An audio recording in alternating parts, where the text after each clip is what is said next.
Hinihiling ng mga residente tungkol sa isang kalsada sa barangay San Nicolas, Hagonoy, Bulacan. Paano ba naman panay-semplang ang mga motorista sa tuwing daraan sa kanilang paahon at palusong na kalsada?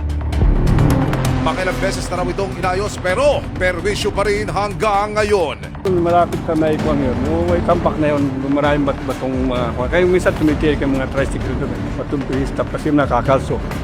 Hindi po kasi makikita sa sobrang laki din po ng tupa. Hindi po makikita yung dadaanan dito. Sa sobrang tarik po kasi. Nag-slide po yung gulong sa dulas din po ng daan.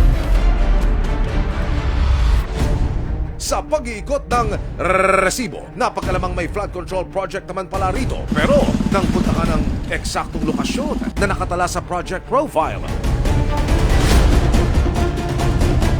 Mga kapuso, binaybay at sinuyod na namin ang lugar para hanapin ang flood control project na naipatayo raw noong 2023. Pero ayon sa mga nakausap namin dito sa lugar, wala silang nakitang nagpusta para ayusin o lagyan ng river troll ang kanilang lugar.